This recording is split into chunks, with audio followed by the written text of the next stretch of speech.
Hey guys, this is D Flash and we're back with another video. We're going to be going through Maschine again, and this week we're going to take a look at the new revamped browser that they've included in Maschine 2.0. So when you first fire it up, you're going to see on your left hand side, you're going to see your new browser. And what they've done is they've added the complete 9 presets, and with that all the different products. So what you have at the top is you have your projects, and then you have your groups, and then you have your sounds, your instruments, your effects, and then all your samples. And like I said, they brought in all the products also. So when you click on groups, you'll see all your different expansions that you've purchased. And when you go to sounds, you'll see the sounds from those expansions. And then when you go to instruments, if you click the drop down, you're going to see all the different products that come with whichever products you own. I happen to own Complete 9, so that's what shows up in here. And then under your effects, you're going to get all your different complete effects. And then under samples, you're going to get the samples from your different products. So they include your expansions, and they also included battery samples. So you'll be able to pull in all your battery samples as well. So what they've done is they've not only broken it down by groups or by products, but then you have your different types. So you'll have your kits, your loops, your multi-effects, and then in sounds you have drums and instruments. And then under instruments you have all sorts of different ways to break it down. So your first type would be like bass, synth, pad, vocals, and then your modes. So these are two separate things. So you could be looking for a slow attack, but you could also be looking for either a slow attack bass or a slow attack synth pad. And then you can break that down to the type of pad you're looking for. You can also navigate these things through your browser. So on the controller. So this is on the Mark 1, but if you hit browse, you'll start out with your product. So you could drill it down if you wanted to. So let's say we're looking at FM8. And then we can go through our types. Or actually, this is the different banks in your product. So like you have your FM7 legacy, the factory, transient attacks, and then if you had some other banks that you've created, they would show up in here. And then you can switch over to your types and modes. So this is where you actually select if you want a bass, brass, flutes. We can go to a bass. Let's do that. And this is your next type. So you could choose an analog bass, digital bass, distorted bass. Well, we'll play with the sub bass. And then we can change the mode. So we can choose a percussive mode, and that brings up our actual sound, and we can load it. So some of these settings you kind of might remember from Core, but Core lets you drill down a lot more. But this is actually pretty useful for when you're just looking for a sound. So let's hear how this sounds. So that's a little high. So what we'll do is we'll switch to the pad mode by holding down Shift and then pad mode. And we'll turn off browse so we can see our screens. And if we hold down the pad mode button, we can go down an octave, and we'll go down another one.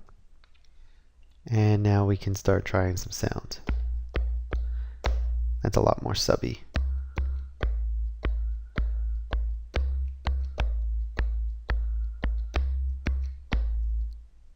Okay.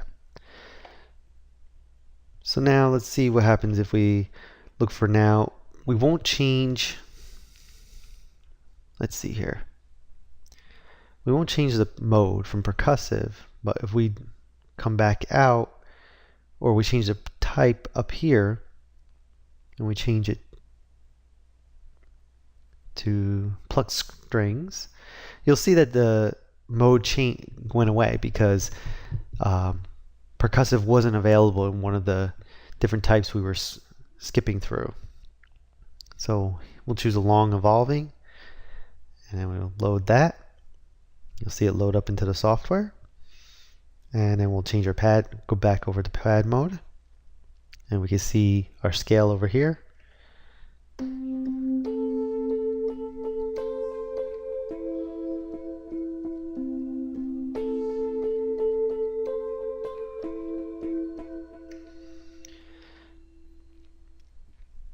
Let's see if we can record this in.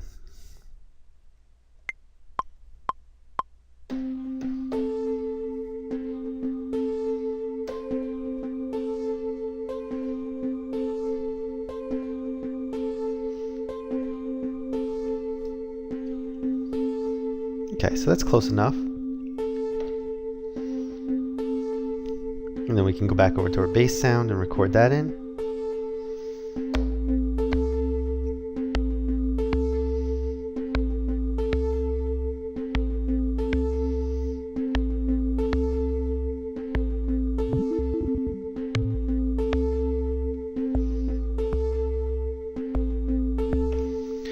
So you can see how the new browser can be useful, and also it helps you to kind of break out from a certain product. So say you're used to using FM8 all the time and you've gotten used to all the sounds and you're looking for something a little different.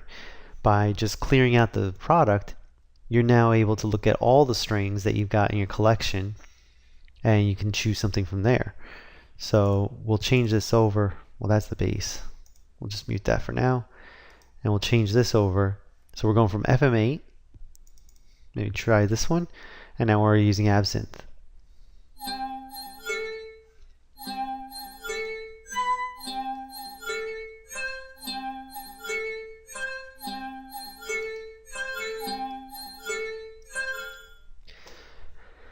And that's the new browser. The other thing that you can do is you can actually have your own user saved instruments and presets and sounds. It looks like it imported some of my older stuff that I had in here from Maschine 1.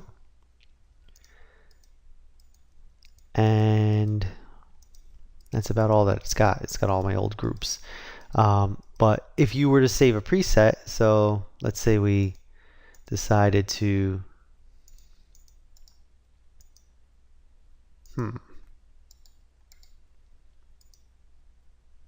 now we save as,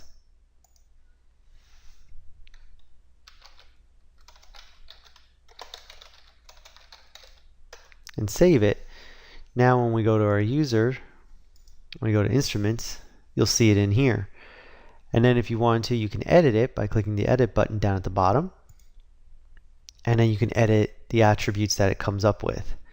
And that could be useful for creating your own collection of sounds and presets, and being able to still find them when you need them. So as you can see, it copied over all the stuff from before, but this gives you some of that core functionality that you might be missing now that there is no core anymore. So that covers most of the browser library, but then you can also browse your hard drive by just clicking over to files. So now you can actually look through, I'll look through my F drive, and then I've got all my samples and different things like that. And that's unfortunately not browsable from the browser on the controller, but you can still use this to say, like, I've got all my computer music packs, and you want to go through here and check out some of your loops.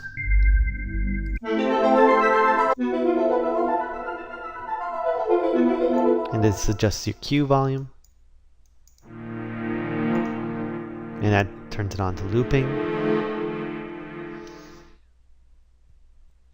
And that pretty much covers the new browser. If you have any questions or tips, feel free to post them in the comments. Make sure you subscribe, because we're going to continue to go through Maschine 2.0 and find out what else is new in it, and also start doing some tutorials on how to build a track in Maschine 2.0. All right, thanks for checking out this video.